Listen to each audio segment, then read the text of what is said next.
It was late January, the kind of cold that makes even simple errands feel like work. I was walking back from the shed when I noticed tracks in the snow that didn't belong to any animal I usually saw around the property. They were large, deeper than a dog's, and spaced far apart. At first, I thought maybe someone's livestock guardian dog had wandered too far, but the pattern didn't quite match. I stood there for a while, looking at them, trying to decide if I should be concerned. We live far enough out that wildlife passes through occasionally, but wolves aren't something you expect to see close to the house.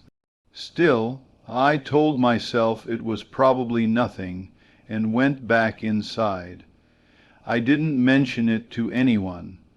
I just made a mental note and moved on. The next morning I saw her. I was pouring feed for the chickens when I noticed something lying near the tree line, maybe 100 yards out.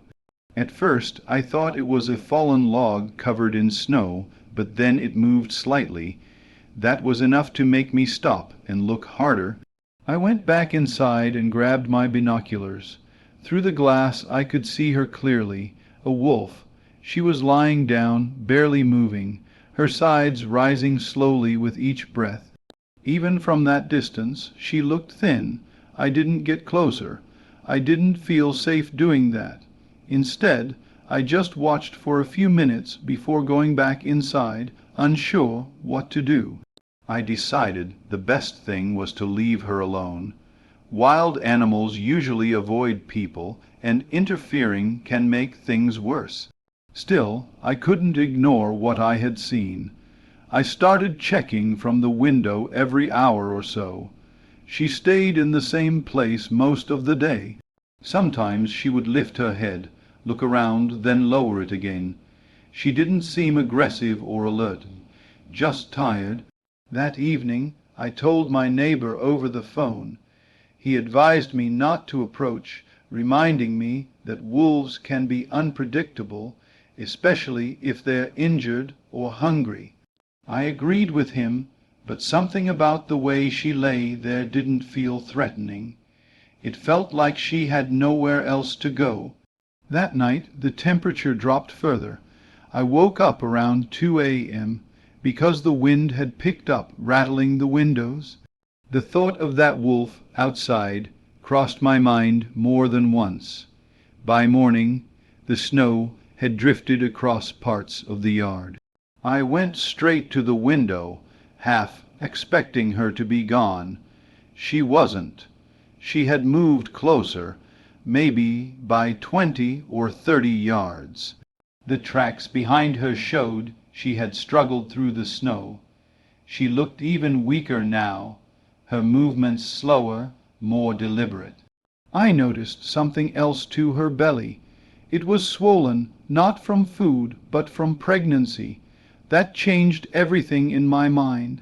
I spent most of the morning going back and forth on what to do. Part of me said to call wildlife authorities, but out here, responses aren't always quick. And if they did come, there was no guarantee what they would decide. I didn't want her to be put down just because she was weak and close to a house. Around midday, I filled a bucket with water and another with scraps, nothing harmful, just leftover meat and some bones. I wasn't trying to tame her, just to give her a chance. I placed the buckets halfway between the house and where she lay, then walked back slowly. From the window, I watched and waited. It took her nearly an hour to approach the food. She didn't come straight away. Instead, she lifted her head, sniffed the air, and stayed still for a long time. Eventually, she stood up, though it looked like it took effort, and began moving toward the buckets. Her steps were careful, almost hesitant. She kept stopping, scanning the area, probably aware she was too close to people. When she reached the food, she didn't eat immediately. She circled it once, then twice, before finally lowering her head. She ate slowly, not like a starving animal, but like one that didn't have the energy to rush. Over the next 2 days, a pattern formed. Each morning I would leave water and a small amount of food in roughly the same spot. Each day she would wait, then come to it once she felt safe. She didn't come any closer to the house, and I didn't try to approach her. That unspoken distance felt important. Her condition improved slightly. She stood more steadily, and her movements were less strained. But she was still clearly weak, and the cold wasn't helping. I started worrying about what would happen if a storm came through, or if she went into labor out there in the open. The weather forecast confirmed my concern. A heavy snowstorm was expected within 24 hours, with strong winds and dropping temperatures. I knew she wouldn't survive that in her condition. That afternoon I prepared a small shelter in the old equipment shed. It wasn't much, but it was dry and blocked the wind. I laid down straw and left the door open. Then I moved the food closer to the shed, just a few yards at a time, hoping she might follow the trail. It felt like a long shot.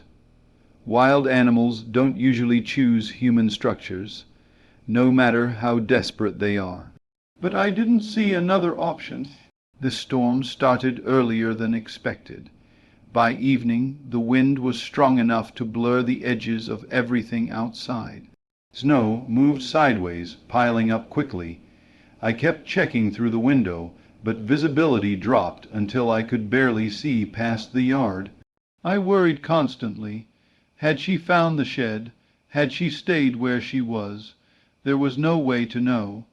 I went to bed late, but I didn't sleep much. Every gust of wind made me think of her out there, exposed. It felt strange to be so concerned about a wild animal. I had never been closer than 100 yards. In the early hours of the morning I heard something. At first I thought it was just the wind again, but then there was a different sound. A faint scraping, like something brushing against wood. I got up, put on my coat, and stepped into the porch. The storm had calmed slightly, enough to see a few yards ahead. The shed door was open wider than I had left it, and there were fresh tracks leading inside. I didn't go any closer. I just stood there, letting out a breath I didn't realize I had been holding. She had found it. I stayed away from the shed that day. I didn't want to scare her out or make her feel trapped.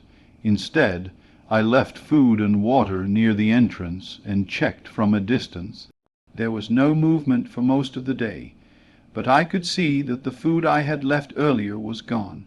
That was enough. I told myself that as long as she stayed inside, she had a chance. The shelter would protect her from the worst of the weather, and she wouldn't have to spend energy fighting the cold. Still, I couldn't shake the feeling that something important was about to happen. The next morning I approached the shed quietly. I didn't go all the way in. I just stood at the doorway and listened. At first there was nothing. Then I heard it. Faint high-pitched sounds, not one but several. Puppies. I stepped back immediately, giving her space. The last thing I wanted was to stress her at that moment. Relief washed over me. She had made it through the storm, and she had given birth somewhere safe. It felt like the right outcome, even though I had only played a small part. For the next week, I kept my distance. I left food and water at the same spot, and avoided the shed entirely.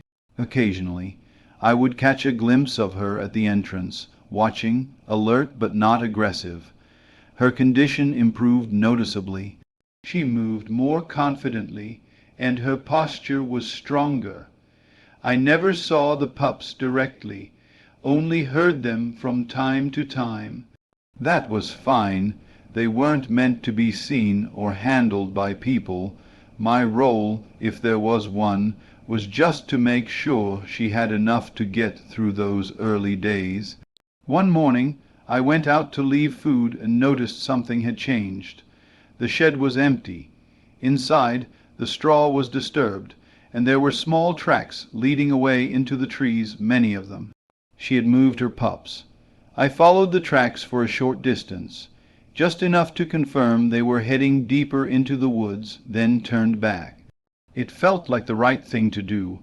They didn't belong here, and now that they were strong enough, they were going where they should be. Life went back to normal after that. The shed went back to being a place for tools and equipment. The snow eventually melted, and the tracks disappeared, but I still think about that winter sometimes, not in a dramatic way, just as something that happened quietly, without much attention. A wild animal in trouble found a way to survive, with a little help, but mostly on her own terms.